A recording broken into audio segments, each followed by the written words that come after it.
आदमी मारपीट करने के लिए मुहूर्त नहीं देखता, 12 बजे राती का जाके लाठी चला के कपार फोड़ देते हैं। यदि पाठ करना हो तो पंडित जी से मुहूर्त निकलवाते हैं। मुहूर्त मत निकलवाइए। भगवान के शरण में जाने का कोई मुहूर्त नहीं देखना चाहिए। जब मन हो तभी पहुंच जाइए। भगवत शरण में जाने के लिए मुहूर्त नहीं देखना चाहिए। ये मैं क्यों कह रहा हूं, ये प्रसंग है। विभीषण जी को जब रावण ने लात से मारा तो विभीषण जी पहले सीधे राम जी के पास नहीं गए। विभीषण जी पहुंचे शंकर जी के पास। जाकर शंकर जी से बोले, बाबा मुहूर्त बताइए, राम जी के शरण में कब जावे। बोले, तुम मुहूर्त क्यों पूछ रहे हो? तो मुहूर्त देखकर भाई को बताने गया था, समझाने गया था अपने भाई रावण को, तो मेरा भाई लात से मार दिया। तो सोच रहा बिना मुहूर्त अब कैसे चला जाऊं, कहीं गड़बड़ा गया था। नहीं, बोले बिना मुहूर्त देखे चला गया था समझाने के लिए रावण को, तो लात से मार दिया। तो सोचा कि लगता है मुहूर्त देखकर जाता तो ऐसा ना होता। तो आप बताइए, भगवान की शरण में जाना है, ऐसा कहीं ना हो कि बिना मुहूर्त के पहुंच जाए तो भगवानों भगा दे। मुहूर्त बताइए। तब शंकर जी ने कहा, विभीषण जी, एक यही काम है जहां मुहूर्त नहीं देखा जाता। भगवान की शरण में जाना हो तो कभी मुहूर्त नहीं विचारना चाहिए। पितरपक्ष चलता कि श्राद्ध चलता कि खरमास चलता है, भादरा न पचका न पियवा बराई। अरे देखनी न दुल्हन के ऐसन विदाई,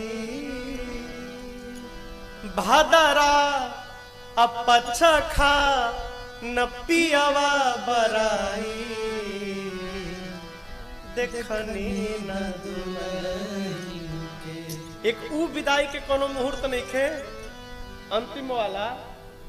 एगो भगवान की शरण में जाने का कोई मुहूर्त नहीं है। माई बाप जब मन करे तब पहुंच जाइए। 7 दिन, इसलिए गोस्वामी जी ने 7 कांड की रचना की। बाल कांड, श्री अयोध्या कांड, अरण्य कांड, किष्किंधा कांड, सुंदर कांड, युद्ध कांड जिसे लंका कांड कहा गया, और 7वां कांड उत्तर कांड। बाल कांड के प्रारंभ में पूज्यपाद गोस्वामी तुलसीदास जी ने 7 श्लोक लिखे। क्यों? एक एक कांड के लिए एक एक श्लोक समर्पित किया। अयोध्या कांड में 3 श्लोक लिखे। क्यों? 3 ही लोग बनवा गए थे, राम जी, लक्ष्मण जी, सीता जी। अरण्य कांड में 2 श्लोक लिखे। क्यों? अरण्य कांड में सीता जी का हरण हो गया, कितने लोग बचे? 2 लोग, राम जी, लक्ष्मण जी, इसलिए 2 श्लोक लिखे। किष्किंधा कांड में भी 2 श्लोक लिखे, क्योंकि सीता जी का पता नहीं चला था। फिर सुंदर कांड में 3 श्लोक लिखे, क्योंकि सुंदर कांड में हनुमान जी महाराज सीता जी के पास से लौटकर हनुमान की सूचना दे दिए, इसलिए 3 श्लोक लिखे। लंका कांड में 3 श्लोक, उत्तर कांड में भी 3 श्लोक। 3 लोग गए थे और तीनों के तीनों वापस अयोध्या आ गए। ये गोस्वामी जी की रचना है। बाल कांड के प्रथम श्लोक में पूज्यपाद गोस्वामी तुलसीदास जी महाराज आदि प्रथम पूज्य गणपति भगवान से पहले मां सरस्वती की वंदना करते हैं। वर्णानामर्थ संघानाम रसानाम छंदसामपि मंगलानां च कर्तारो वंदे वाणी विनायको। गणपति भगवान और सरस्वती की एक साथ वंदना किए। क्यों? आप दोनों मिलकर मेरे पर कृपा करिए। गणपति भगवान बुद्धि प्रदान करते हैं, सरस्वती मैया बोलने की कला देती हैं। दूसरे श्लोक में मां पार्वती और शंकर की वंदना की। भवानी शंकरौ वंदे श्रद्धा विश्वास रूपिणो याभ्याम विना न पश्यन्ति सिद्धा स्वान्तः स्थमी श्रद्धा की प्रतिमूर्ति मां पार्वती और विश्वास के प्रतिमूर्ति भगवान शिव। कल कथा में एक बात आई थी कि जाने बिनु न होई परतीति।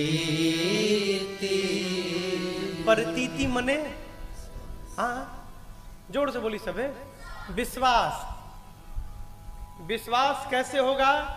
बिना जाने विश्वास नहीं होगा। अब बिनु परतीति होई नहीं प्रीति। जब तक विश्वास नहीं होगा तब तक प्रेम होने वाला नहीं है। आप जीवन में कोई भी व्यवहार करिए पुरुषोत्तम बाबू, यदि आपको विश्वास नहीं है, करोड़ों उपाय कर लीजिए आपका वो व्यवहार पूर्ण होने वाला नहीं है। यहां से जाना रक्सौल ट्रेन पकड़ने, गाड़ी में बैठे और सोचने लगे अब चलल बानी, देखा पहुंचत तानी कि नहीं पहुंचत। रास्तों में गड़िया पंचर हो जी रह जाएंगे। क्यों? आप स्वयं अविश्वास में है। इतने दिन की यात्रा में एक बार हम लोग की ट्रेन छूटी है केवल, याद बना, यही दरभंगा में स्टेशन पहुंच के छूट गई। आधे लोग हम लोग स्टेशन में पहुंच के खड़े हैं, ट्रेन आके खड़ी हो गई और आधे लोग सामान मान लेके पीछे गाड़ी से आ रहे थे। और जो गाड़ी चला रहे थे वो बोले 1.5 घंटा में पहुंचा दें, और 3.5 घंटा में पहुंचाए। याद बना, केवल एक बार गाड़ी छुट्टी है, नहीं तो हर बार भगवान ने पकड़वाते हैं गाड़ी हम लोग। अपने से तो नाम मिली गाड़ी। विश्वास होगा तो आपका कार्य कभी फंसने वाला नहीं है। विश्वास और श्रद्धा, इसलिए मां भवानी और भगवान शंकर को प्रणाम किए। तीसरे श्लोक में भगवान शिव के गुरु स्वरूप को प्रणाम किया। वंदे बोधमयम नित्यम गुरुम शंकर रूपिणम यमाश्रितो हि वक्र चंद्र सर्वत्र वंद्यते। आदि कवि बाबा वाल्मीकि हनुमान जी को प्रणाम किया। जगत जननी मां जानकी जी को वंदन किया। प्रभु श्री राम को प्रणाम किया। और उसके पश्चात 7वें अंतिम श्लोक में गोस्वामी जी कहते हैं, मैंने इस ग्रंथ की रचना कैसे की। नाना पुराण निगमागम सम्मतम यद रामायणे निगदितं क्वचिदन्यतो स्वान्तः सुखाय तुलसी रघुनाथ गाथा भाषा निबंधमति मंजुल मातनो। कहते हैं जितने पुराण हैं, नाना पुराण, उपपुराण, वेद, 4 उपवेद, शास्त्र, और जितने रामायण है, कितने रामायण है? 100 करोड़ से भी ऊपर। रामायण शतकोटि अपारा। शतकोटि के बाद गोस्वामी जी को तनिक कम लगा तो अपारा लिख दिए। एकरो आगे जितने रामायण गोस्वामी जी को मिले उन सबके सार को निचोड़कर गोस्वामी जी कहते हैं, मैंने इस श्री रामचरितमानस की रचना की है। क्यों की है? स्वान्तः सुखाय तुलसी रघुनाथ गाथा। अपने अंतःकरण के सुख के लिए गोस्वामी जी ने इस कथा की रचना की। 7 श्लोक के बाद पंचदेव उपासना में 5 सोरठ लिखे, और उसके बाद पहली चौपाई जो हमने और आपने कथा के प्रारंभ में ही आज श्रवण किया, गोस्वामी जी अपने गुरुदेव भगवान के चरण रज को प्रणाम करते हैं। क्यों? जिससे ये मन निर्मल होता है। आप हनुमान चालीसा पढ़ते हैं, क्या पढ़ते हैं? दोहा, श्री गुरु चरण सरोज रज निज मन मुकुर सुधार बरनहुँ रघुबर विमल जस जो दायक भल छार। गुरु चरण रज जीव के मन रूपी दर्पण को निर्मल कर देता है। जीव की रुचि बदल जाती है हो सुरुचि, सुबास। देखिए सुगंध, ये परफ्यूम का सुगंध कोई सुगंध नहीं है। यहां गोस्वामी जी कहते हैं जो गुरु चरण रज का सेवन करता है उसके जीवन में सुबास आ जाता है। सुबास सुयस से प्राप्त होता है। हमारी कीर्ति की सुगंध फैल जाए भैया जी है? संसार में, समाज में लोग हमारे बारे में कैसी चर्चा करते हैं, यदि अच्छी चर्चा है तो यही मेरी जीवन की सुगंधता है, वो खुशबू है। और यदि निंदा कर रहे हैं तो हमारे जीवन की बदबू है। ये सुबास बढ़ जाए, जीवन में सरसता आ जाए, जीवन रस युक्त हो जाए। जीवन में रस होना चाहिए। रस मने चीनी के शरबत पी के ना कहीं की रस भर ले बानी, ये सरस नहीं। जीवन में तनिक लोच होना चाहिए हो। क्यों? सूखी लकड़ी केवल जलाने के काम आती है, सूखा आदमी किसी काम का नहीं। थोड़ा रस होना चाहिए, जीवन सरस हो जाए और अंतिम अनुराग से भरी जाए। अनुराग क्यों आवश्यक है? कल आपने सुना, क्योंकि इसी अनुराग से राम जी मिलते हैं। अरे मिलहि न रघुपति बिनु अनुरागा, मिलहि न रघुपति। गुरु चरण रज की वंदना करने के बाद गोस्वामी जी ब्राह्मणों की वंदना किए। बंदौ प्रथम मही सूरज चरण, संत समाज की वंदना किए गोस्वामी जी। और यहां पर गोस्वामी जी एक सूत्र देते हैं, जीवन में कुछ भी समाप्त हो जाए, सत्संग समाप्त नहीं होना चाहिए। ये सत्संग मिलेगा कैसे? तो सुंदर संगति से मिलेगा। एक बड़े अच्छे साधक भय प्रातस्मरणि पूज्य पथिक जी महाराज, बड़े अद्भुत साधक, बिरले संत भय पथिक जी महाराज कहते हैं, अरे सदा जो सुसंगति में आते रहेंगे, वो जीवन को अपने सजाते रहेंगे। सदा जो सुसंगति में आते रहेंगे,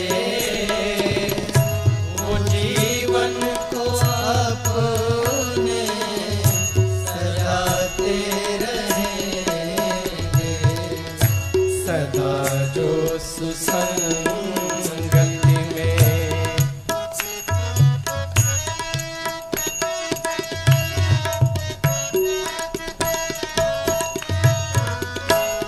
मिलेगी न स्वामी मिलेंगे।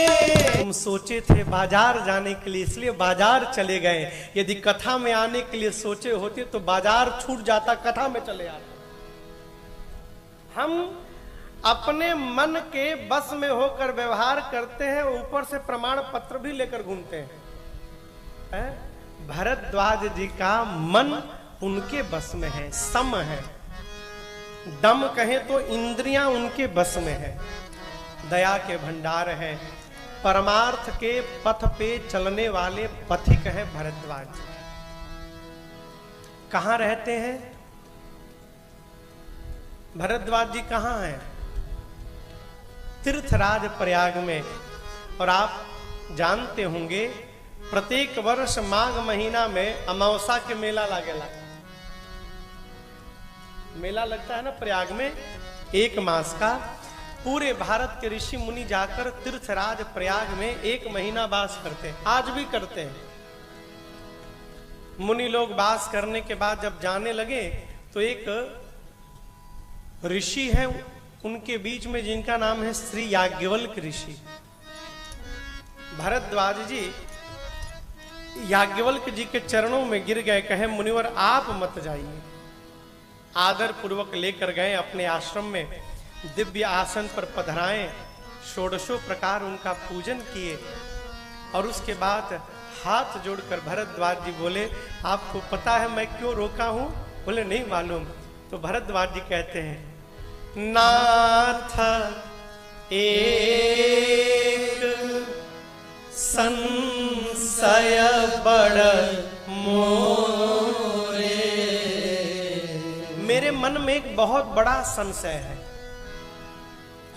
और मैं ये जानता हूं कि मेरे संशय को आपको छोड़कर कोई दूर भी नहीं कर सकता।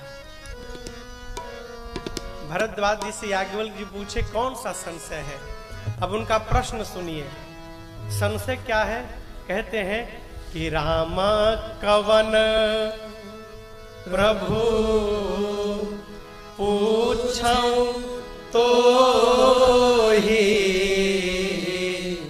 कहिया बुझाई कृपा निधि मोहि। कहते हैं प्रभु राम जी कौन है? अब आप कहेंगे ये कौन महात्मा है कि जिनको ये नहीं मालूम कि राम कौन है। राम जी कौन है हमारे घर का छोटा बच्चा भी जानता है। लेकिन एक बात समझिएगा, यदि हम जान लिए कि हम जान गए, इसका मतलब हम कुछ नहीं जानते। जो जान गया है कि हम कुछ नहीं जानते वही जानता है, और जो जानता है कि सब जानते हैं, इसका मतलब वो कुछ नहीं जानता। बतिया बुझाता ना। हमारे बक्सर में गायक थे आदरणीय गायत्री कुमार ठाकुर। वो कहते थे, महाराज जी जो डॉक्टर पढ़े लिखे रहते हैं वो अपने बोर्ड पर लिखते हैं चर्म रोग विशेषज्ञ, कोई डॉक्टर सब लिखते हैं हड्डी रोग के विशेषज्ञ, कोई लिखते हैं नाक के, कान के, गला के विशेषज्ञ, कई लोग लिखते हैं आंखी के विशेषज्ञ, कुछ लोग लिखते हैं हृदय रोग विशेषज्ञ। लेकिन जो चट्टी पर भाई क्यों हो बाना में झोरा छाप वाला, जो चट्टी पर झोरा छाप डॉक्टर रहते हैं, वो अपन बोर्ड लिखवाते हैं यहाँ पर सभी रोगों का शर्तिया इलाज किया जाता है। जो कुछ नहीं के पढ़ ले वो सबके दवाई करता। क्यों? वो जानता है कि हम सब जान गए, इसका मतलब कुछ नहीं जानता। और जो जानता है वो यही कहता है कि अभी हम कुछ नहीं जानते, बहुत कुछ जानना है। भरद्वाज जी क्या प्रश्न किए कि राम कवन प्रभु पूछऊं तो ही कहिया बुझाई कृपा निधि मोहि। अब यहां पर एक जीवन का दर्शन करिए आप। हम भगवान के भक्त हैं, क्या प्रमाण है? तिलक लगा लिए, ये बढ़ा लिए हैं तो भगत हो गए, जरूरी नहीं है। ये खाली स्वरूप है वो, कि भजन का इससे कोई लेना देना नहीं है। हाँ, हम भगवान के भक्त हैं, इसका क्या प्रमाण है? इसका प्रमाण है हमारी बोली। भक्त जब कोई बात करता है ना, तो उसकी बात भगवान तक पहुंच जाती है। वो संसार के विषय का भी वार्ता प्रारंभ करेगा तो उस बात को घुमाते घुमाते भगवान तक लेके जाएगा। ये भक्त। और जो भक्त नहीं है वो कथा में भी बिठा दीजिए तो कथा से ऐसी एक बात छेड़ देगा कि पहुंच जाएगा दिल्ली नरेंद्र मोदी के लगे, वो राजनीति में प्रवेश कर जाएगा। हम जैसा हमारे पूज्य महाराज से कहा करते हैं, बेटा भाषा हमारे चित्त की खेती है। जैसन माटी ईजा रही वैसन ईजा खेती निकली, फसल निकली। यदि यहाँ भगवान बसे हैं तो यहाँ से जो निकलेगा उसमें भगवान दिखाई पड़ेंगे, और यहाँ यदि संसार बैठा है तो यहाँ से भगवान नहीं, फिर संसार ही निकलने वाला है। भरद्वाज जी का प्रश्न क्या है कि राम कवन प्रभु पूछऊं तो ही, ये राम कवन, राम जी कौन है?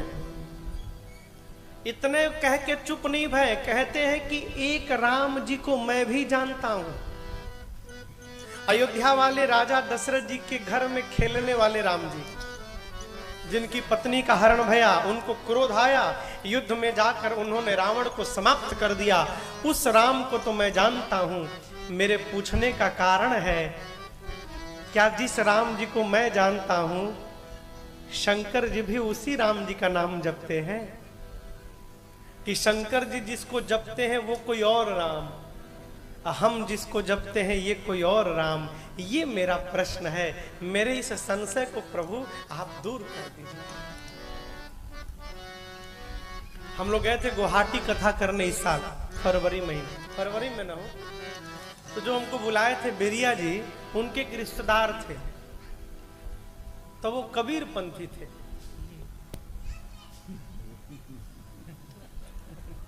कमरे में आए हमसे मिलने, दंड प्रणाम भया। बेरिया जी तो लाना नहीं चाहते थे क्योंकि उनके स्वभाव को जानते थे, लेकिन बोले महाराज से मिलाओ, महाराज से मिलाओ। आए, मैंने दंड प्रणाम किया, उनको बिठाया। बोले महाराज आप राम कथा गाते हैं? बोले जी। कौन से राम की कथा गाते हैं? कौन से राम? मने 4-5 गो राम है का? बोला है ना, एक राम का जगत पसारा, एक राम घट घट में बासी, एक राम ब्रह्म, लगे वो पूरा बखान करने। बोले भाई साहब हम तो कहिए गो राम के जानत है, अयोध्या में जन्मे राम जी हो लाला, बाजे बधैया, तो बाकी 4 को मैं सुना देता हूं आपको। हम बोले हम सुनेंगे तब ना सुनाइएगा, हमको सुनना ही नहीं। हाँ, हम बोले हमको सुनना ही नहीं, ये डस्टबिन थोड़ी की कचरा भरने चले आए आप। आपन कहानी अपने पास रखिए और चाय पी लिए, आपको दंड प्रणाम गेट पीछे है आपके। क्यों सुनना भाई? जो आपके भगवान पर प्रश्न कर रहा है उससे लड़िए मत, उलझिए मत, उसको हाथ में दक्षिणा पकड़ा कर, चाय पानी गिरा के, दंडवत साष्टांग दंडवत करके विदा करिए। चलिए हम आपसे हार गए, आप जाइए यहां से।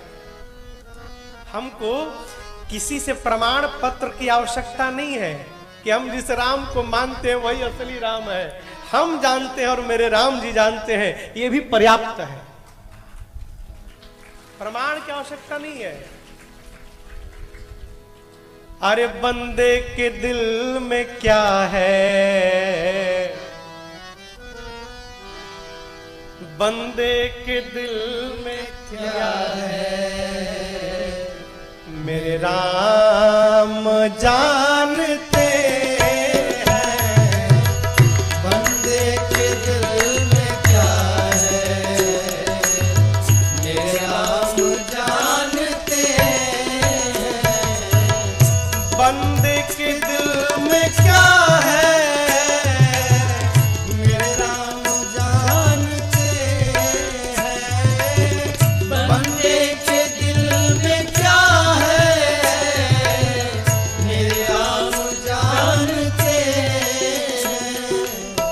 जो भी भला बुरा है, ये जो भी भला बुरा है, श्री राम जानते हैं।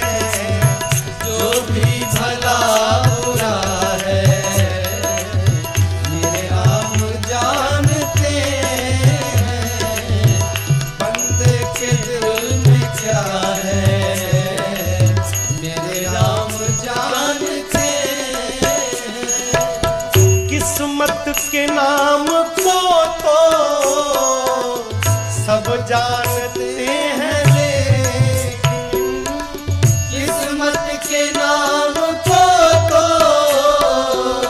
सब जानते हैं, लेकिन किस्मत के नाम को तो सब जानते हैं, लेकिन किस्मत के नाम को तो सब जानते हैं, लेकिन ए भैया, किस्मत में का लिखा है, किस्मत में क्या लिखा है, ये बात मेरे राम जानते हैं। किस्मत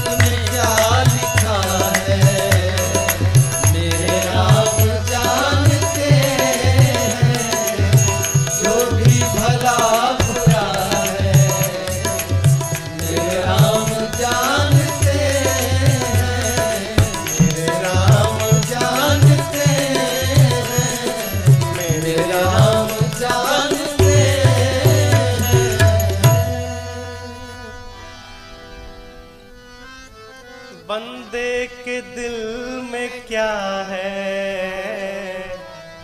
श्री राम जानते दुनिया को जनाइए कि मत कभी कि वो हमको जाने जाए। क्यों कि जान रहे हैं ना, ये जान रहे हैं बहुत है। यह एक और मैं आपको सूत्र निवेदन करूं।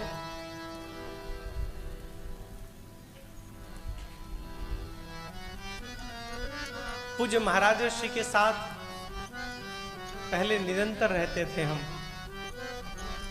तो जब लोग मिलने आते थे तो मैं पीछे खड़ा रहता था चुपचाप और ये सुनता था कि लोग क्या कहते हैं। हम लोगों से भी कथा के बाद लोग मिलने आते हैं, नाना भांति लोग अवतारा नाना प्रकार के लोग आते हैं माई बाप। एक माई आई भोपाल कथा में, हम लोग बैठे थे, महाराज जी को प्रणाम कर बोली महाराज जी पेटवा में बहुत पीड़ा था महाराज। हम महाराज जी बोले हम डॉक्टर हैं, ठीक करी। क्यों कह रहा हूं है, हीरा के दुकान पर जाकर और आलू का भाव पूछिएगा तो आपको आलू का भाव मिलने वाला नहीं। मिली का सोना के दुकान में जाकर वह कहें कि 2000 ईंटा भेजवा दी हमके, जाएगा क्या? कहां जाकर कहां क्या पूछना है माई बाप, इसी का विचार रखना चाहिए। किसी भी महापुरुष के पास जाइए, साधु संत के पास जाइए तो ऐसी चर्चा करिए जिससे कोई सत्संग की गंगा निकल पड़े। 5 मिनट 10 मिनट सत्संग हो जाए, भगवान की चर्चा हो जाए। कुछ पूछना हो तो ये पूछिए महाराज जी आप ऐसा कोई उपाय बताइए कि भगवान में हमारा मन दिन रात लगा रहे, यही पूछना चाहिए। लड़िकवा के नौकरी निखे लगा तो घर कब पिटाई हमार दुतल्ला न्यू दे दे बानी, कब दीवार खड़ा हुई। महाराज क्या बताएंगे आप बताओ। भरद्वाज जी ने वाल्मीकि जी से क्या पूछा? प्रभु सोई राम की अपर को जाहि जपत त्रिपुरार सत्य धाम सर्वज्ञ तुम कहूँ विवेक विचार। क्या प्रश्न किए? जिस राम को मैं जानता हूं क्या शिव जी भी उसी राम जी को जपते हैं? प्रभु सोई राम कि अपर को कि दूसरे कोई है? आप सत्य सत्य बताइए। मैंने जो पूछा है, याज्ञवल्क्य जी कहें कि भरद्वाज जी थोड़े में बताएं कितनी बढ़ा चढ़ा के बताएं? बोले थोड़े में तो हम ही सुना दिए आपको। एक राम अवधेश कुमारा तिन कर चरित विदित संसारा नारी विरह दुख भय अपारा भय रोष रन रावण मारा। थोड़े में तो मैंने सुना दिया, आप कहु सुकथा नाथ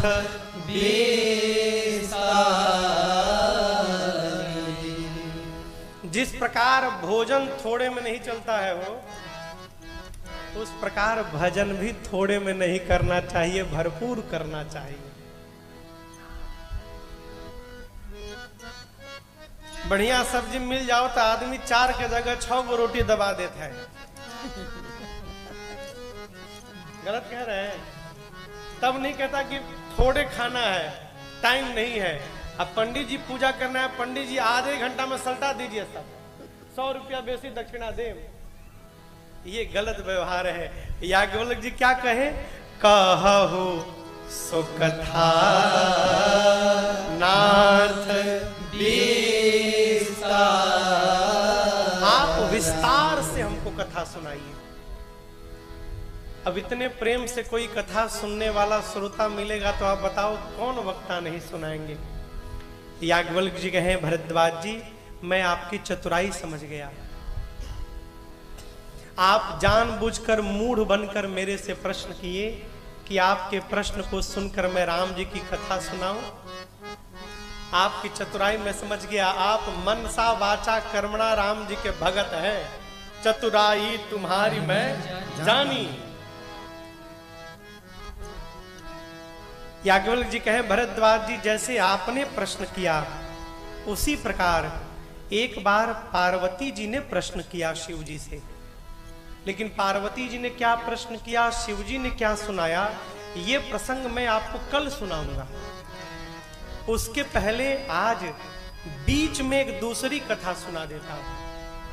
अब याज्ञवल्क्य जी महाराज कथा को लेके पहुंचे त्रेता युग में और कहते हैं एक बार त्रेता युग माहे, एक बार त्रेता युग माहे, शंभो गए कुंभज ऋषि पाहे, शंभो गए कुंभज। मान देखें ए जी शंभु समय ते ही राम देखा, शंभु समय राम देखा, उपजा ही अति हरस विशेषा, उपजा ही अति हरस विशेषा।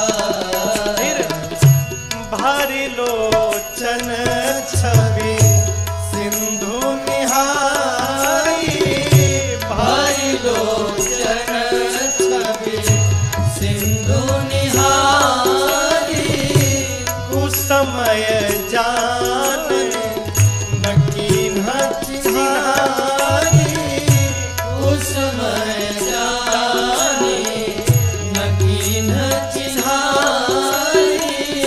जय सच्चिदानंद जगत पावन, जय सच्चिदानंद जगत पावन, हंस कर चले ओ मनोज नंदनावन, हंस कर चले ओ मनोज नंदनावन, हंस कर चले ओ मनोज नंदनावन।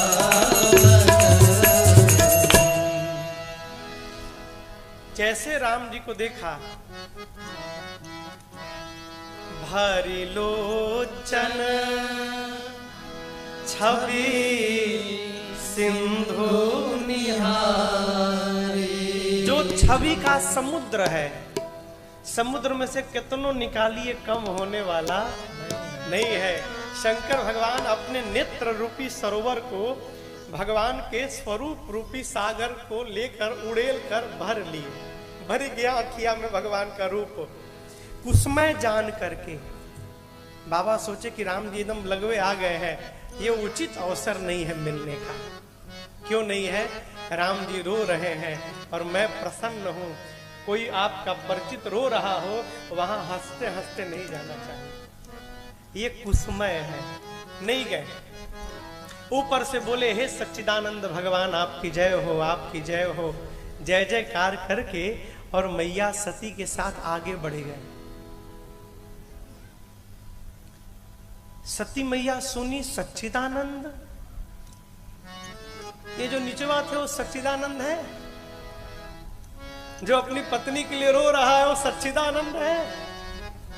ये भगवान होते तो इनको पता नहीं रहता मेरी पत्नी कहां है, ये भगवान नहीं है। आज बाबा ने एक मनुष्य को प्रणाम कर लिया, पूरा जगत सारे देवता बाबा को प्रणाम करते हैं और बाबा एक मनुष्य को प्रणाम कर रहे हैं। माई अब कथा तो सुनी नहीं थी, कथा यदि सुनी रहती तो उनको पता रहता कि सीता जी के हरण के बाद राम जी रोए थे। सुनी थी नहीं, भगवान की लीला का दर्शन भैया, मोह में फंस गई, रिएक्शन हो गया हो, शंकर भगवान पर एक्शन भया। अलग में सती मैया पर रिएक्शन हो गया। हा? माई मोह में फंस गई। बाबा ने बहुत समझाया। देवी, जिन राम जी की अगस्त्य जी ने कथा सुनाई, जिन राम जी की भक्ति मैंने अगस्त्य जी को दी, ये मेरे इष्ट वही भगवान श्री राम है, आप प्रणाम करिए। बाबा कहते हैं, देवी मुनि धीर जोगी सिद्ध संतत विमल मन जिय ध्यावहि, कहिने निगम पुराण आगम जासु कीरति गावहि, सोई राम व्यापक ब्रह्म भुवन निकाय पति मायाधनी,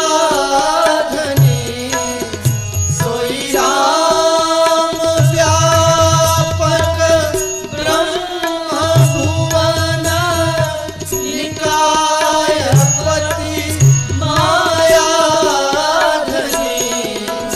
अवतरे अपने भगत हित निज संग निकष रघुकुल मणि, अवतरे अपने भगत हित निज संग निकष रघुकुल मणि, निज संग रघुकुल मणि, निज संग रघुकुल मणि। लागना उर उपदेश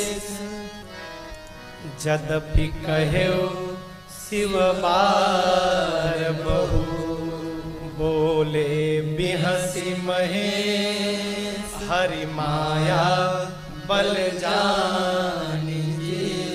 अनेक प्रकार से बाबा मैया को बार बार समझाएं, बार बहु बहु बार। क्या समझाएं? राम जी भगवान हैं, लेकिन मैया को बात समझ में नहीं आई। तो शंकर जी समझ गए कि माया आज इन पर प्रबल हो गई है।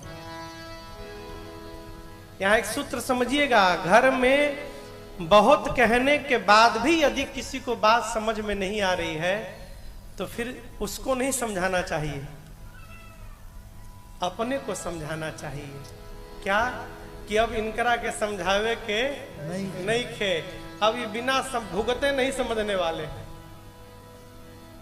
क्यों? समझने वाला एक बार, दो बार, तीन बार में समझ जाएगा। जब बहुत बार कहने के बाद भी मां नहीं समझी तो बाबा ने कहा कि बहुत दूर नहीं गए होंगे, जाओ परीक्षा ले लो, परीक्षण करके आप पता लगाइए कि वो हैं कौन। लेकिन सावधान, जिसकी परीक्षा लेने आप जा रही हैं देवी, वो जीव नहीं, वो जगदीश है।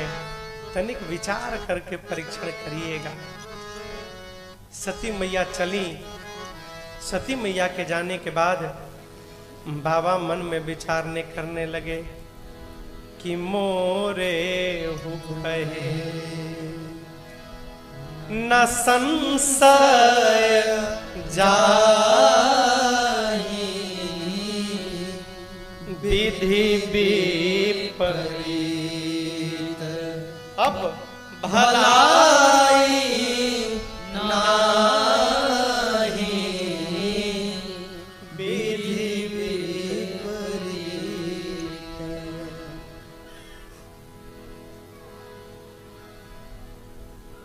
कौन बहुत बड़ प्रोफेसर कौन लड़का के पढ़ावस और बादो लड़का फेल हो जाओ।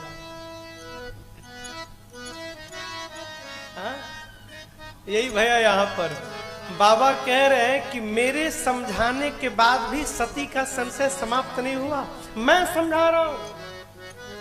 इसका अर्थ है अब विधाता मेरी सती से विपरीत हो गए।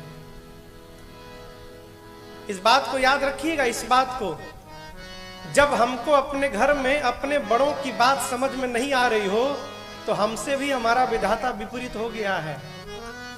अब हमारा भला होने वाला नहीं। तभी बात समझ में नहीं आ रही है। 3 प्रकार के लोग होते हैं। एक होते हैं कि जो देखकर समझ जाते हैं, दूसरे होते हैं जो कहने के बाद समझ लेते हैं, और तीसरा जब ले भुगत न ले तब तक समझने वाले नहीं होते। बाबा ने मैया से कहा सावधान विचार करके परीक्षण करना। मेरी माँ पुनि पुनि हृदय विचार करे हरि सीता करो आगे होई चली पंथ दे जेहि आवत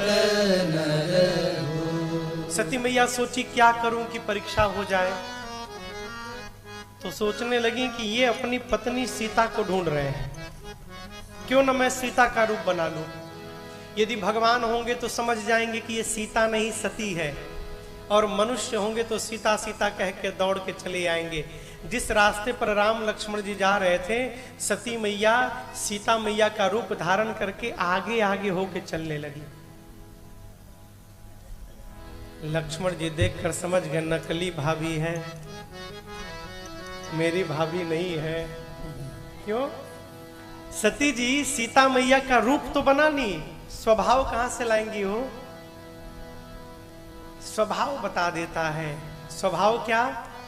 सती मैया नहीं जानती थी कि सीता जी जीवन में कभी भी राम जी के आगे आगे नहीं चलती हैं। सीता मैया हमेशा राम जी के पीछे पीछे चलती हैं, और ये नकली सीता बन के आगे आगे चलने लगी। लक्ष्मण जी पहचान कर भी मौन हो गए। राम जी ने देखा और दोनों हाथ जोड़कर जोड़ी पानी प्रभु कीन्ह प्रणामो जोरे पानी प्रभु कीन्ह प्रणामो पिता समेत लीन्ह निज नामो पिता समेत लीन्ह निज नामो फिर कहे बहोरी कहाँ वृष के तो कहो बहोरी कहाँ वृष के सती जी विपिन अकेले बिरहु के ही हेतु विपिन अकेले बिरहु के ही हेतु विपिन अकेले बिरहु के ही हेतु। प्रभु ने दोनों हाथों को जोड़कर प्रणाम किया। कहा मैं दशरथ नंदन राम आपको प्रणाम करता हूं मां। अकेले कहां? बाबा कहां है? कहे ओ बहोरी कहां वृष के तो बाबा कहां है? मैया अकेले अकेले घूम रही हैं। आपको पता नहीं सीता को मैंने अकेले छोड़ा, कोई उठा कर ले गया। वन बहुत डेंजरस है ये। आप भी अकेले अकेले घूम रही हैं। सती मैया देखी, अरे ये तो मुझे पहचान गए, ये तो भगवान है? सती मैया का शरीर थर-थर कांपने लगा हो। क्यों? मैंने अपने पति के वचनों पर अविश्वास किया। अपनी अज्ञानता के कारण मैंने अपने पति के बातों पर संदेह किया। मैंने भगवान पर प्रश्न किया। अब जाकर क्या उत्तर दूंगी मैं? व्याकुल होकर सती मैया बिना कुछ कहे वापस हो गई। रास्ते में राम जी ने अपने प्रभाव का दर्शन कराया। गई, एक बरगद के वृक्ष के नीचे बाबा बैठे थे। जैसे सती मैया पहुंची, बाबा बोले सत्य बोलना। लीन्ह परीक्षा कवन विधि कहु सत्य सब बात। सती सत्य सत्य बताइएगा, आपने कैसे परीक्षण किया भगवान का?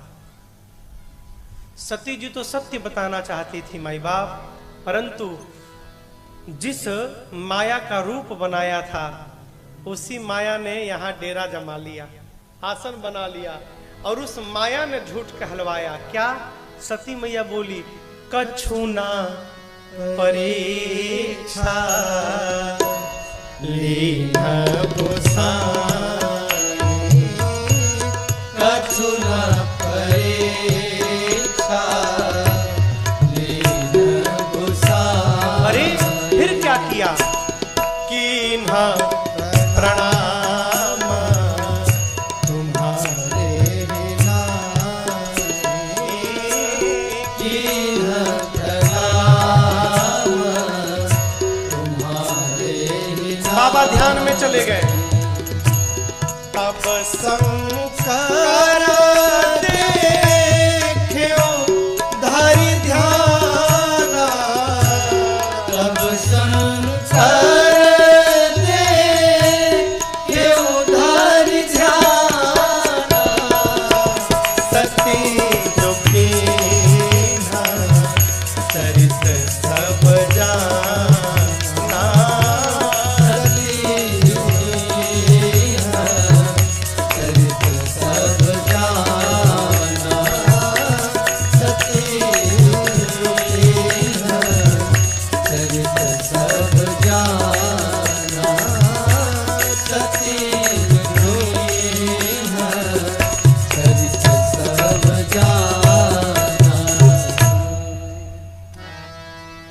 माँ ने क्या बताया, मैंने क्या किया?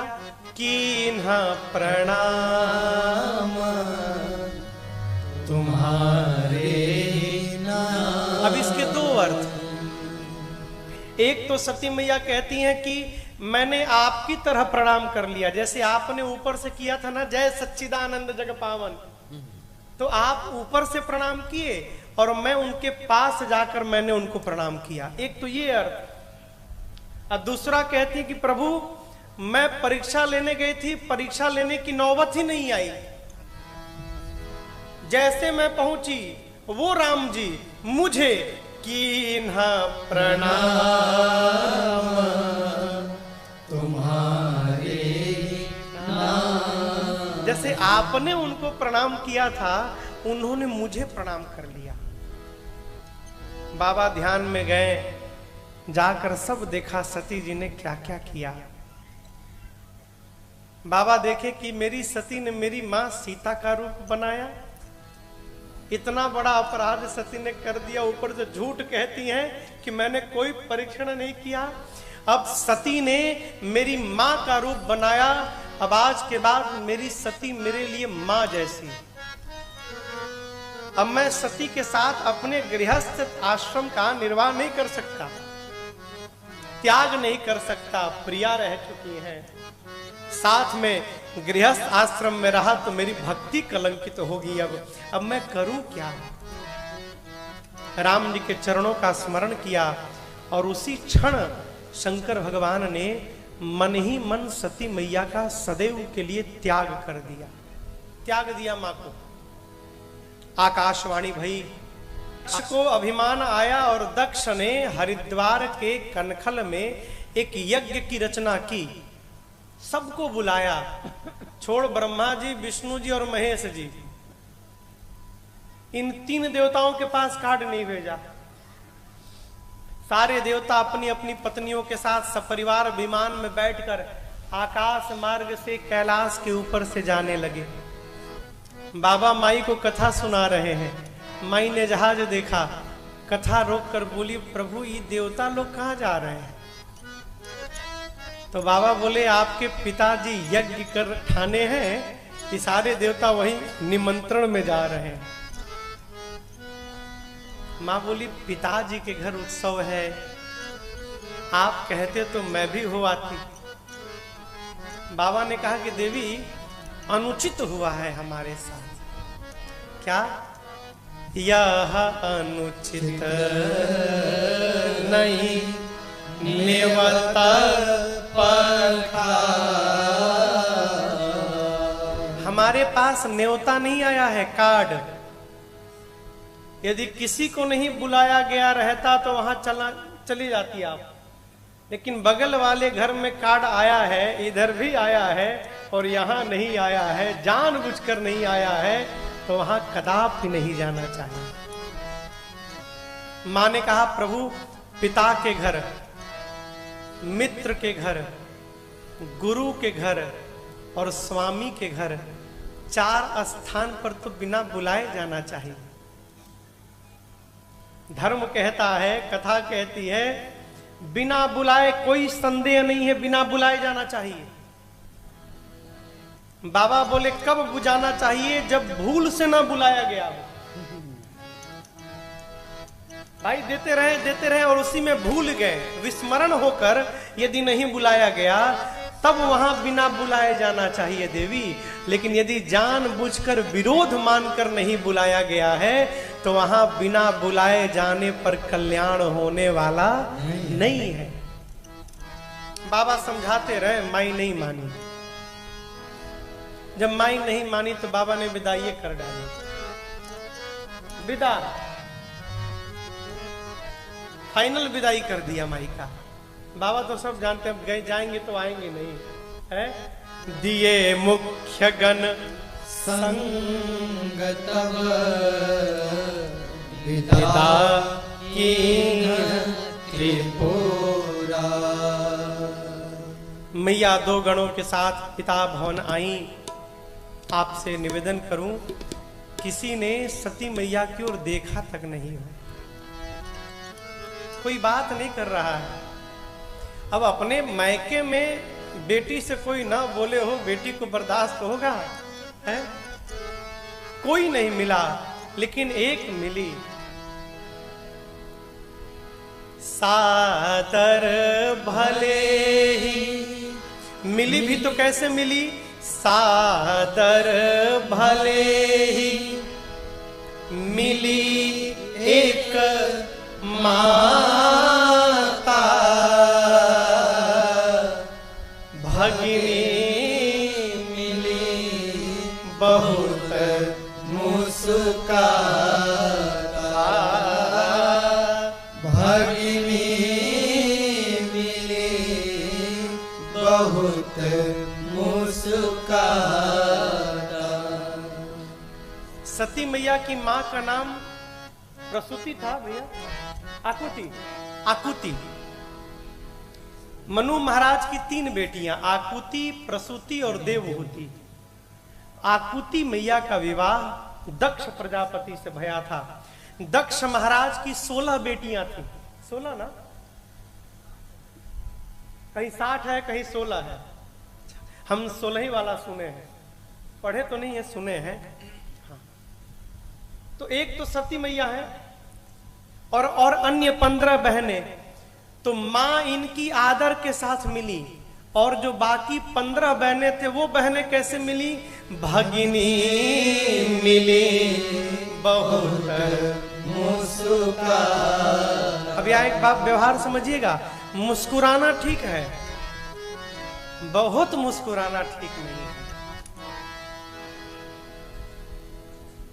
कोई यदि आपसे मुस्कुरा कर मिल रहा है तब तो बढ़िया है, लेकिन यदि बहुत मुस्कुरा कर मिल रहा है, हाँ, अरे तू आ गेलो, अरे बताओ ना, आ गेला तू,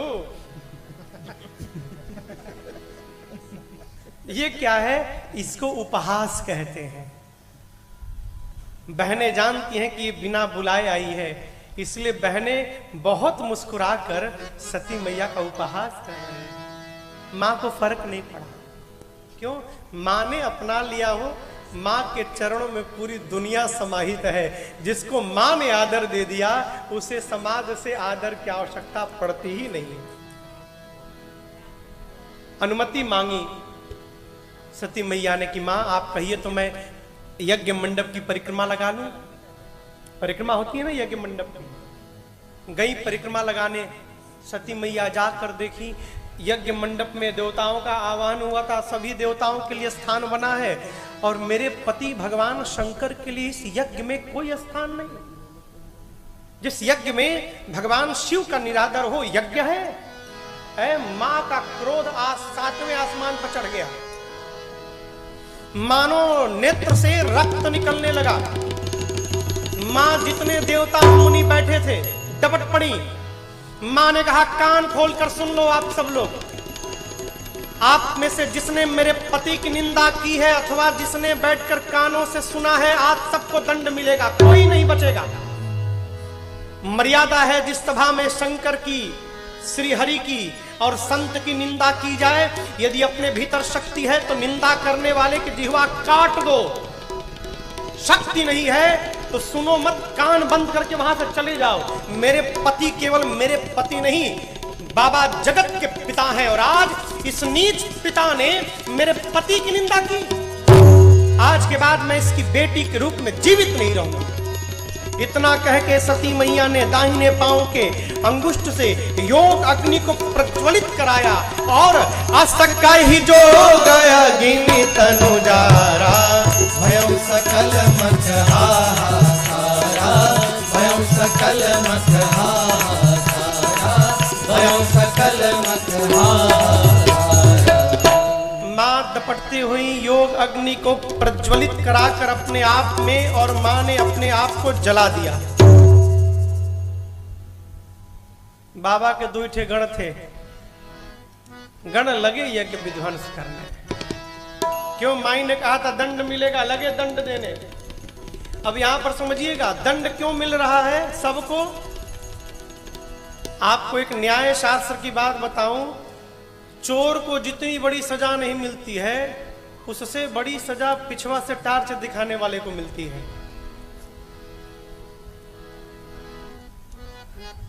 क्यों? ना वो टॉर्च दिखाता ना वो चोरी करता।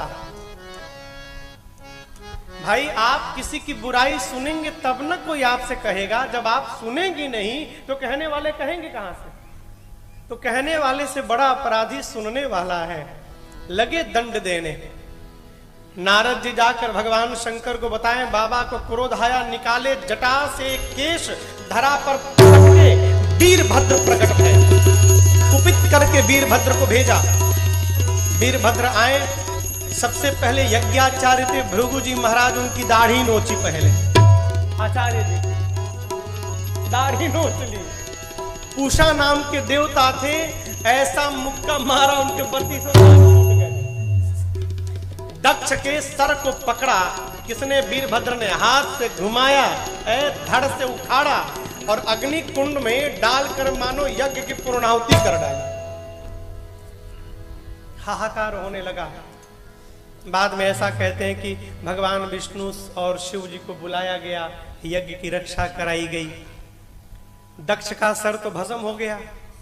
अब क्या किया जाए? प्रजापतियों के राजा हैं भाई, तो एक बकरे का सर लाया गया। बकरे का ना, बकरे का सर यहां धड़ पे रखकर जीवित किया गया। अब शरीर मनुष्य का, मुंह बकरे का। तो यहां से जो फाइनल प्रोडक्शन होगा, जो स्थिति होगी, वही साइज निकलेगा।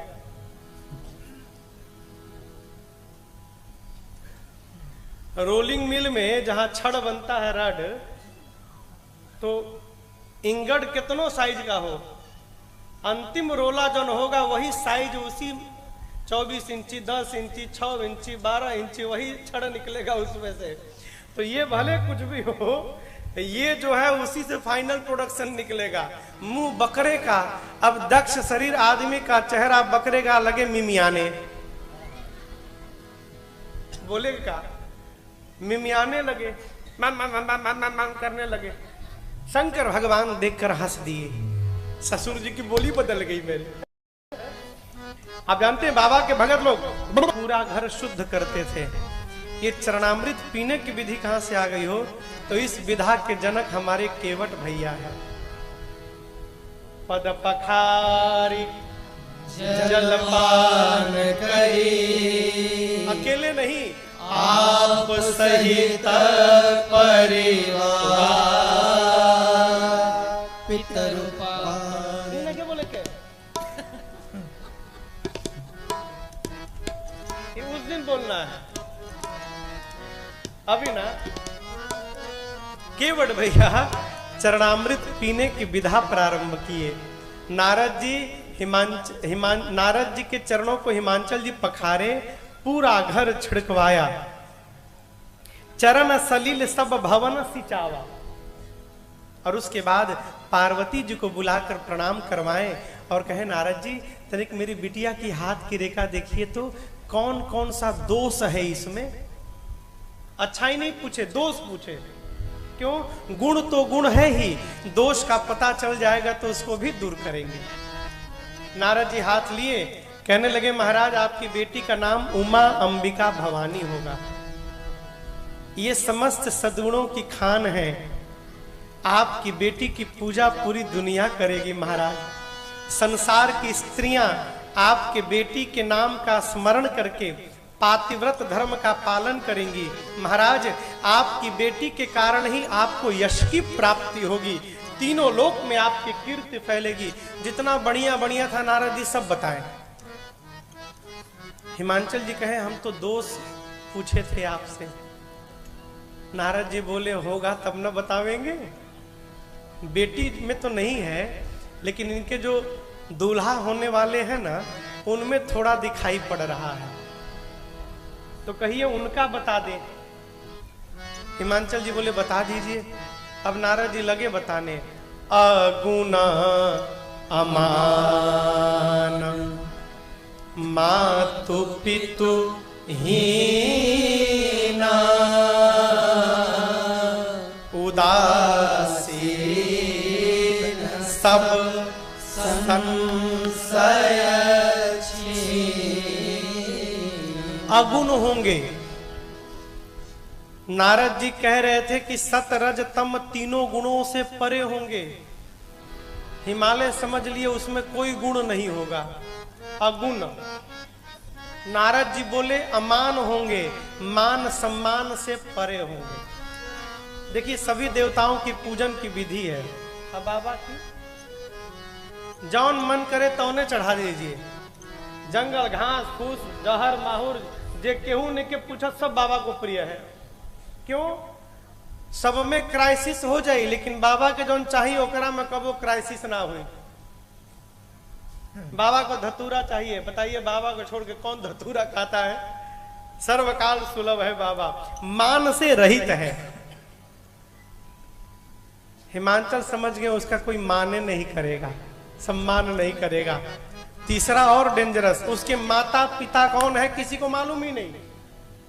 अब रुआ बताइए, रुआ पता चल जाए लड़कवा के माई बाप हइये निखे के हइये निखे ना के हइये निखे मालूम, रुआ ब्याह करम लड़की के, बोले जो कन्या का वर है उसके कौन माता पिता है किसी को नहीं मालूम। उदासीन रहता है, संशय रहित रहता है। इतने ना जोगी, जोगी है। अब बताइए जोगी से क्यों ब्याह करी लड़की के? जटिला विशाल जटाएं हैं उसकी, अकाम मन निष्काम मन। और एक और डेंजरस बोले नगन, नंगा रहता है। अमंगल वे, अमंगल रूप बनाकर घूमता रहता है वो। अस स्वामी एहि कह मिली परिहस्त असीरे। आपके बिटिया की हाथ की रेखा बता रही है ऐसा दूल्हा मिलने वाला नहीं है नहीं है, यही है ना, है। अस स्वामी, बारात में पहुंच गए कहा, अभी देरी बात। अस स्वामी एही कह मिली परिहस्त असीरे। ऐ राम, हिमांचल मैना लगे फूका फोड़ के रोने हो, फूका फाड़ के। हमारी और गांव के कहावत है, अरे महाराज फूका फोड़ के रोवत रहा वनु। फूका समझ रहे हैं ना, घाव फूका हो गई बा।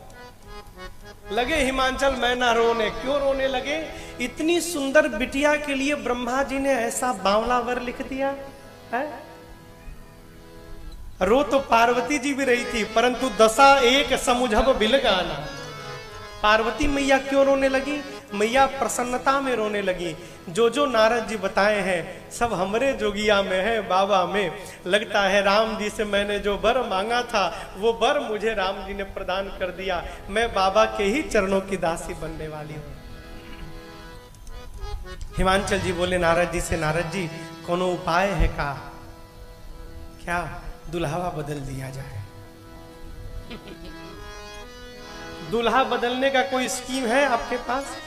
बोले दूल्हा कह मुनि सहिमवंत सुनो, जो विधि लिखा लीला देव दनुज नर नाग मुनि को मेट।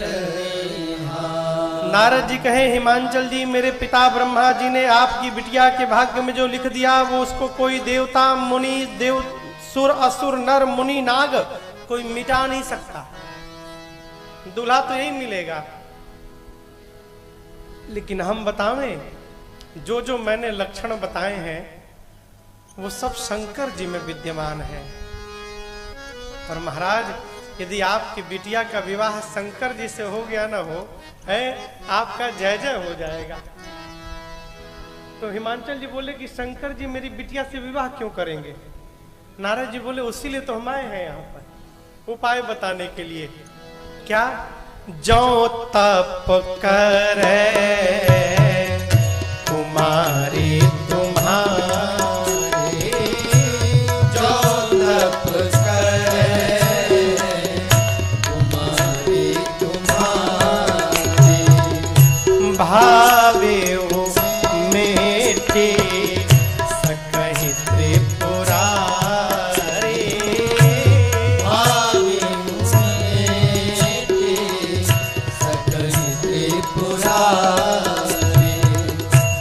यद्यपि पर अनेक जग माही, यद्यपि पर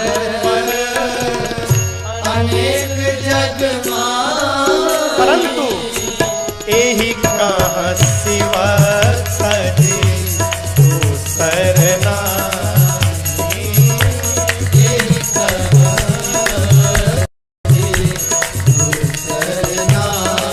मैया गई जाकर माँ ने कठोर तपस्या की उसी उम्र में। और माँ ने इतनी कठोर तपस्या की कि तपस्या के बाद आकाशवाणी भई। और उस आकाशवाणी ने पार्वती से कहा, अस तप काहू न कीना भवानी, अस तप काहू न कीना भवानी, भय अनेक धीर मुनि ज्ञानी।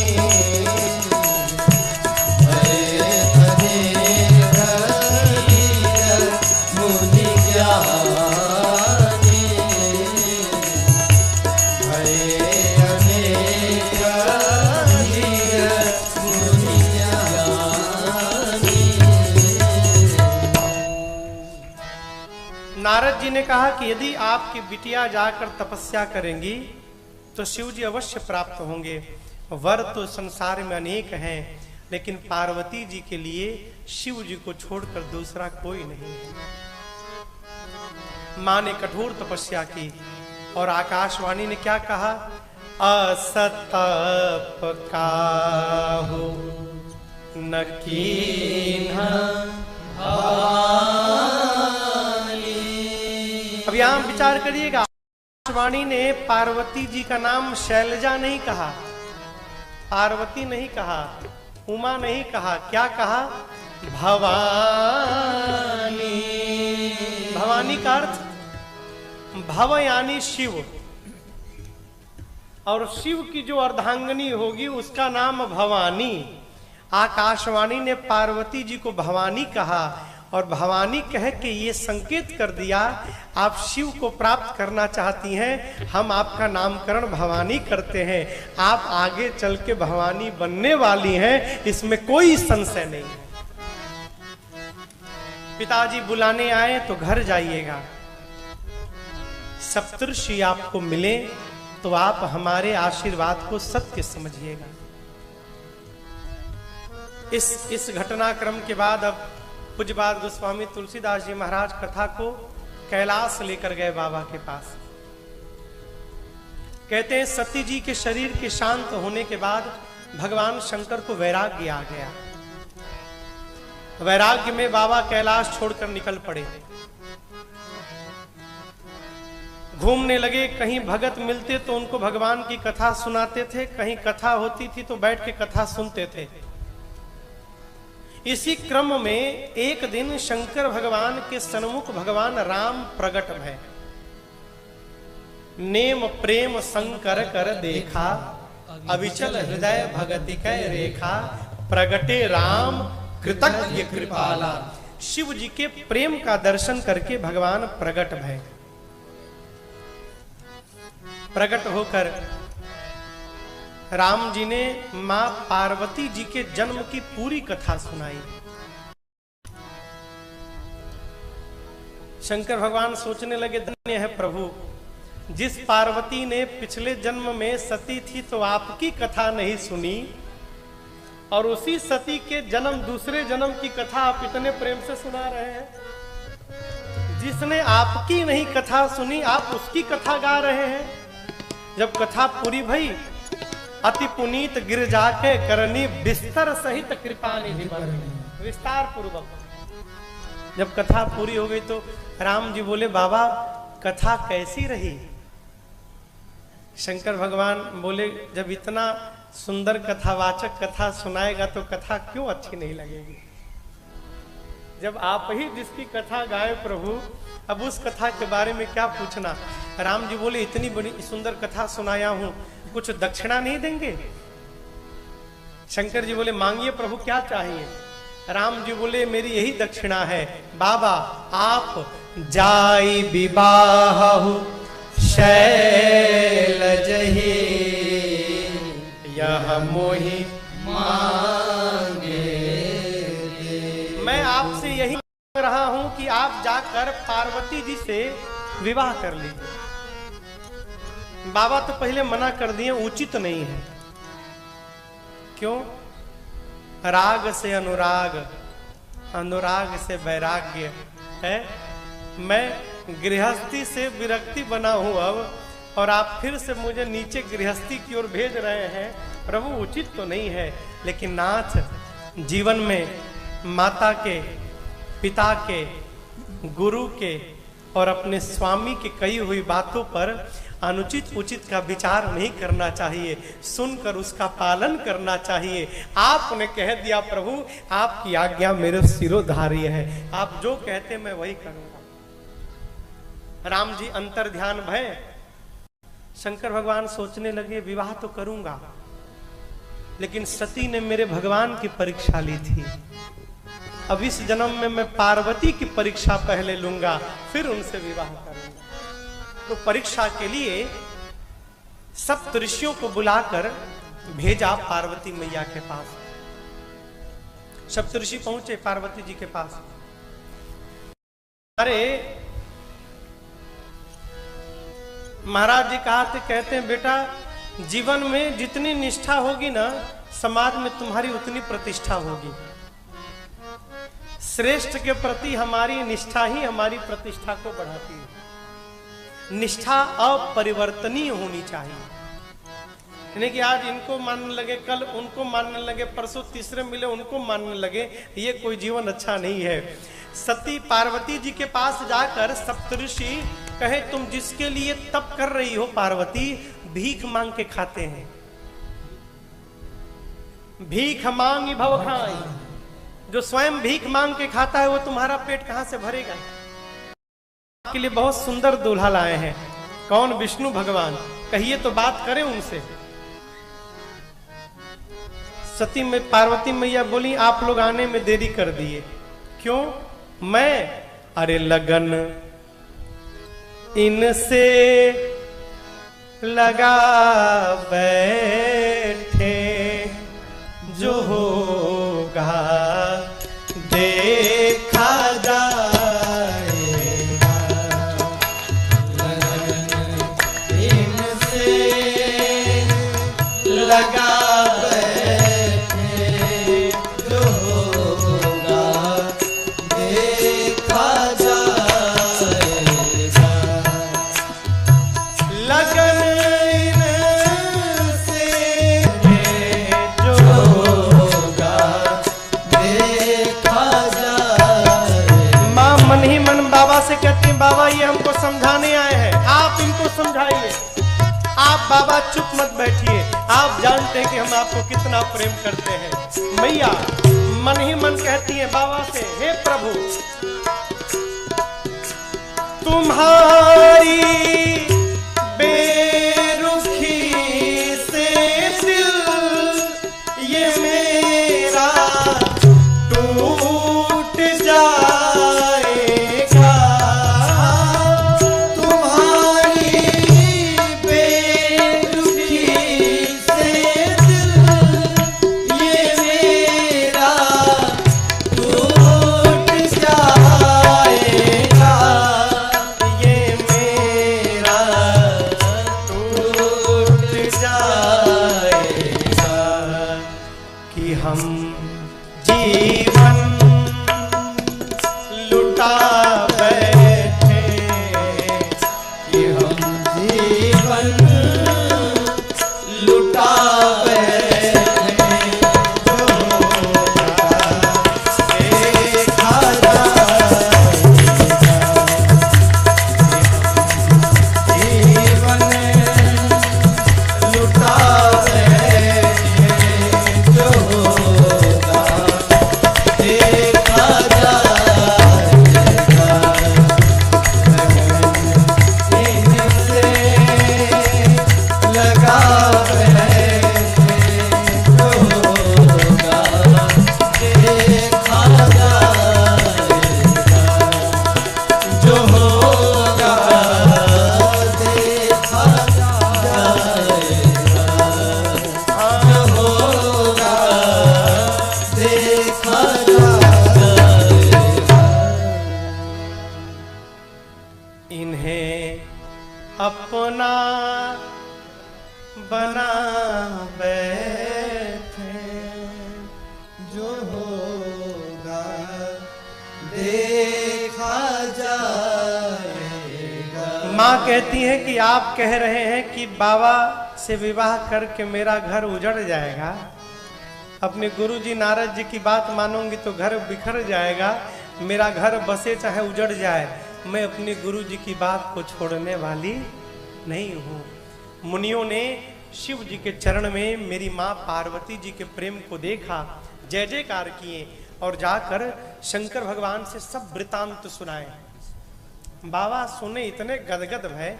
देखिए जीव जब बहुत प्रसन्न होता है ना तो अपने सहज रूप में चला जाता है। भैया बदल दीजिए, बदल दिए।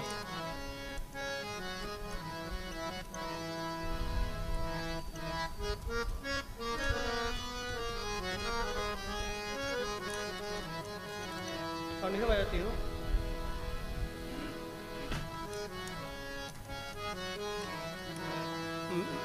कोई आकर बैठा होगा, बाराती बहुत सारे आए हैं ना, हो सकला वही में आके कोनो बैठल होगा भूत।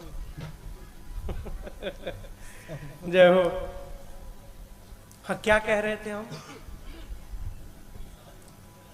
हाँ जीव जब बहुत प्रसन्न होता है तो सहज रूप में प्रवेश करता है। भगत जब प्रसन्न होता है तो अष्टजाम कराता है घर में, सत्यनारायण भगवान की कथा कहलवाता है।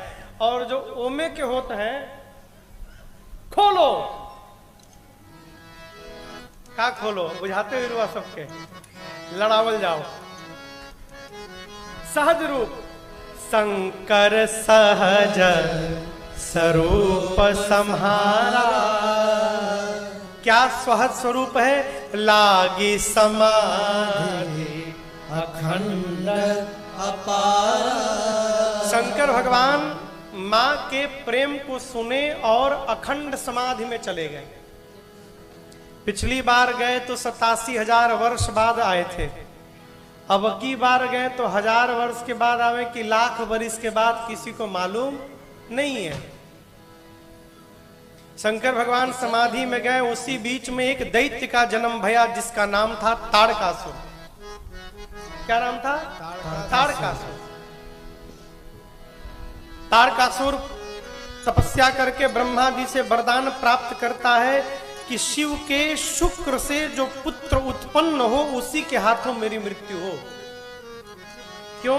जानता है बाबा समाधि में है, पत्नी जल चुकी है, पत्नी है ही नहीं, न कोई बेटा है, न बेटा है, न मैं मरूंगा, मैं अमर हो गया। वरदान प्राप्त करके ताड़कासुर लगा देवताओं को त्रास देने। देवता पहुंचे ब्रह्मा जी के पास, त्राहिमाम ब्रह्मा जी, ये मरेगा कैसे? ब्रह्मा जी बोले ऐसा ऐसा वरदान मिला है इसे। इंद्र बोले फिर तो मर भया।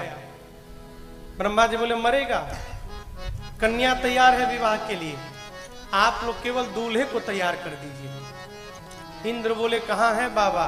तो ध्यान में बैठे हैं। इंद्र बोले ताड़कासुर तो बाद में मारेगा, जो जगाने जाएगा बाबा पहले मार डालेंगे उसको। ब्रह्मा जी बोले आप मत जाइए, कामदेव को भेजिए। कामदेव का आवाहन हुआ, कामदेव आए और देव हित में अपने प्राण की आहुति देने के लिए सहर्ष स्वीकार कर लिए और अपने प्रभाव का विस्तार करके कामदेव पहुंचे कैलाश पर्वत। 2 घड़ी समय लगी कामदेव को कैलाश जाने में, और उसी 2 घड़ी में पूरी प्रकृति काम के वशीभूत हो गई। जो ब्रह्म भाव में लीन रहते थे वो महामुनि लोग पूरे संसार को स्त्री रूप में देखने लगे। ताल तलौआ,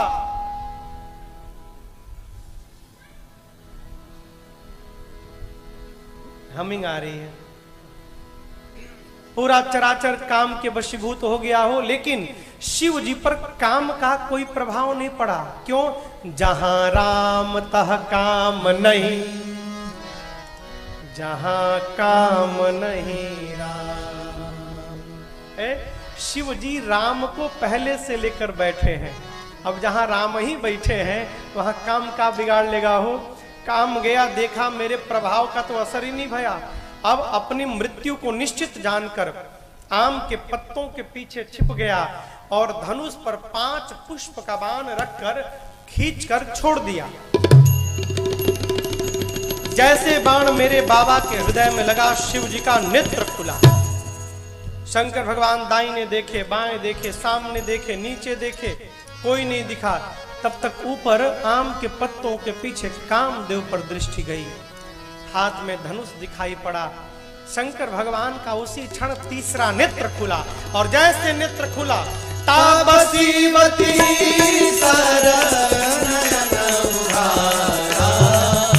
हितवत काम भयो जरिखारा, हितवत काम भयो जरिखारा, हितवत काम भयो जरिखारा।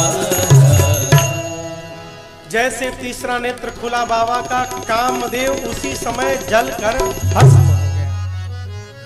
देवता डर गए, निशाचर आनंद मनाने लगे। क्यों? जब काम ही भस्म हो गया तो पुत्र कहां से होगा? कामदेव की पत्नी रोते रोते पहुंची बाबा के पास।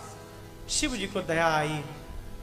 शंकर भगवान ने कहा रति जाओ, आज के बाद तुम्हारे पति का नाम अनंग होगा, वो बिना शरीर ही सब में व्याप्त होंगे। रति बोली मुझे कब मिलेंगे? बाबा ने कहा द्वापर में जब भगवान कृष्ण अवतार लेंगे तो भगवान कृष्ण के पुत्र प्रद्युम्न आपको अपने पति के रूप में प्राप्त होंगे। रति प्रणाम करके गई। देवता लोग दूर छिप के देख रहे थे। जैसे रति गई तो देवता दौड़ कर आए। क्यों? शीघ्र चलो, कहीं फिर से समाधि में न चले जाएं। अब चले गए तो कामदेव भी नहीं बचे हैं कि बुलाएंगे वापस, फिर हम में से किसी को जाना पड़ेगा। देवता दौड़ कर आए और शंकर भगवान को प्रसन्न करने के लिए देवता लगे स्तुति करने। अरे शंकर तेरी जटा में बाबा तेरी जटा में बहती है गंगधारा शंकर तेरी जटा में बहती है गंगधारा शंकर तेरी जटा में शंकर तेरी जटा में बहती है गंगधारा शंकर तेरी जटा में बहती है गंगधारा काली घटा के अंदर काली घटा के अंदर दामिनी उजारा काली घटा के अंदर दामिनी उजारा शंकर तेरी जटा में